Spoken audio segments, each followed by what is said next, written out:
వటుర్వా గేహీ వా యతిరపి జటీ వా తదితరో నరో వా యః కశ్చిద్ భవతు భవ కిం తేన భవతి యదీయం హృత్పద్మం యది భవదధీనం పశుపతే తదీయస్త్వం శంభో భవసి భవభారం చ వహసి.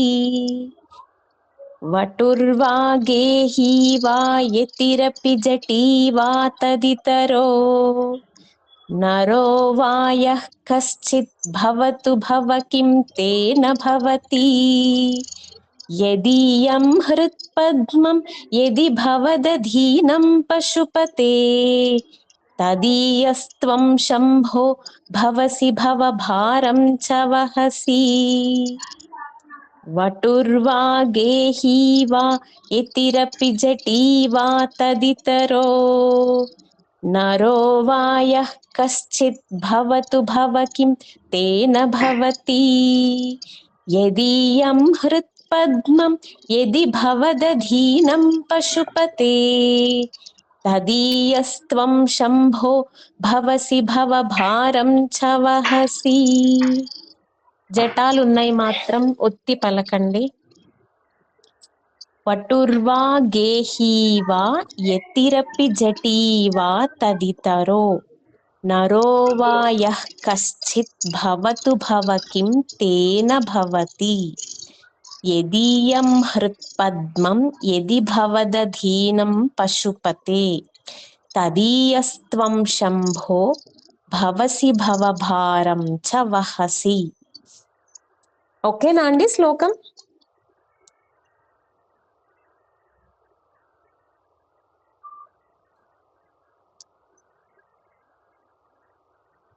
ఇక్కడ ఆశ్రమం గురించి చెప్తున్నారు. ముందు శ్లోకంలో జన్మ గురించి చెప్పారు కదా, ఇక్కడ ఆశ్రమం. ఏ ఆశ్రమంలో ఉన్నా భగవంతుని పట్ల మన మనస్సు పూర్తిగా అర్పించబడితే చాలు అని చెప్తున్నారు ఈ శ్లోకంలో. వటుహు అంటే బ్రహ్మచారి, గేహి అంటే గృహస్థుడు, యతిహి అంటే వానప్రస్థుడు, జఠీ అంటే సన్యాసి. ఎవరు ఏ ఆశ్రమంలో ఉన్నా నాకు అది ముఖ్యం కాదు అని చెప్తున్నారన్నమాట. యదీయం హృత్పద్మం యది భవదధీనం పశుపతి.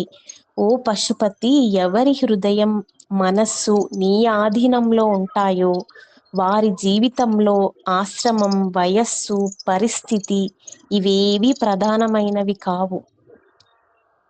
తదీయం త్వం శంభో, ఓ శంభో నువ్వు వారి వాడివి, ఆ భక్తుడి వాడివి నువ్వు.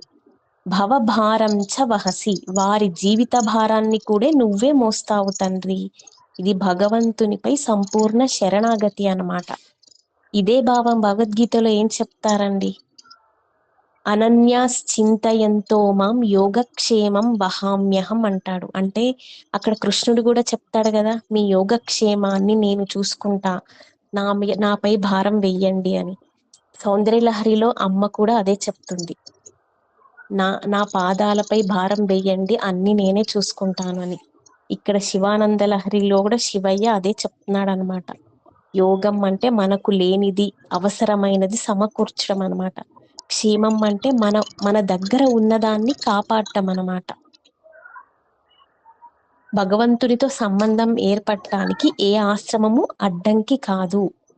మనం ఎక్కడ ఉన్నా సరే మన మనస్సు భగవంతుని పాదాలపై నిలిచి ఉందా లేదా అనేది మనం చూసుకోవాలన్నమాట. అంటే మనకి జీవించడానికి అవసరమైన ఆహారం, ఆశ్రయం, వస్త్రం వంటి వాటి గురించి భయపడకుండా భగవంతునిపై విశ్వాసం ఉంచాలి. కానీ ఇంకా కావాలి, ఇంకా కావాలి అనే దురాశకు అంతం ఉండదు. భవభారంచ వహసి అంటే ఇక్కడ భవభారం అంటే కేవలం ఇంటి బాధ్యతలు మాత్రమే కాదు, మొత్తం సంసార భారం అన్నమాట. గృహస్థునికి కుటుంబం, పిల్లలు, భార్య, భర్త, ఉద్యోగం, ఆర్థిక బాధ్యతలు ఇలా ఎన్నో ఉంటాయి. మన హృదయాన్ని భగవంతునికి అర్పించి నా జీవితం నీ ఆధీనంలో ఉండాలి అని శరణాగతి చేస్తే ఆ భారాన్ని కూడా భగవంతుడే మోస్తాడనేది విశ్వాసం అన్నమాట. భగవంతుడు ఎలా సహాయం చేస్తాడండి? అది తప్పనిసరిగా అద్భుతంగా ప్రత్యక్షమై చెయ్యడం కాదండి. చాలా సార్లు మనుషుల రూపంలోనే సహాయం వస్తుంది మనకి. దైవం మానుష రూపేణ, భగవంతుని సహాయం మనుషుల ద్వారా కూడా రావచ్చు. మనకు అవసరమైన సమయంలో సరైన వ్యక్తి రావడం, సరైన వైద్యుడు దొరకడం, సరైన మార్గం కనిపించడం, ఇవన్నీ భగవంతుని అనుగ్రహంగా కూడా చూడవచ్చు మనము. జటలు పెంచుకోవడం, కాషాయ వస్త్రాలు ధరించడం, తల గీయించుకోవడం మాత్రమే సాధన కాదు. బయట వేషం మారినా మనస్సు మారకపోతే ప్రయోజనం లేదనమాట. అసలు సన్యాసం బయట వేషంలో కాదు, మనస్సు భగవంతునికి అర్పించడంలో ఉంది. ఏ ఆశ్రమంలో ఉన్నా, ఏ పరిస్థితిలో ఉన్నా హృదయాన్ని శివునికి అర్పించి ఆయనను ఆశ్రయిస్తే మన అవసరాలను చూసుకోవడమే కాక సంసార భారాన్ని కూడా భగవంతుడే మోస్తాడనే సంపూర్ణ విశ్వాసమే ఈ శ్లోకం యొక్క భావం అండి. ఓకేనా అండి? మామూలుగా నేను ఒక ఎగ్జాంపుల్ చెప్తాను చూడండి. నేను చూసిన దాంట్లో ఎవరో హ్యాండ్ రేస్ చేశారు. లలిత గారు చెప్పండి. లేదు మేడం. ఏంటి లలిత? లేదు మేడం. ఓకే అండి. నేను మామూలుగా ఒకటి చెప్తాను. మనకి భగవంతుడు ఒక మనిషిని పంపిస్తాడు, మన ఆర్తి వింటాడండి. ఆర్తికి భగవంతుడు కరిగిపోతాడనమాట. మన ఆర్తిని బట్టి మనకు వస్తుంది ఫలం. నేను ఇది ఎందుకు చెప్తున్నానంటే, నేను ఒకరిని చూసాను మన గ్రూపుల్లోనే, అందరికీ తెలుసు.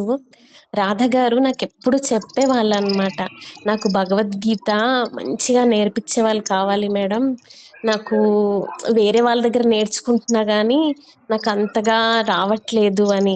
ఆమెకున్న ఆర్తి చూశాడనుకుంటా అండి, ఈ దివ్య గారు లాంటి వాళ్ళు నేర్పిస్తున్నారు. రోజుకు 3 శ్లోకాలు చక్కగా నేర్చుకుంటుంది ఆమె. ఆమె ఎంత సంతోషపడుతుందో అసలు. ఇలా పంపిస్తాడన్నమాట కృష్ణుడు.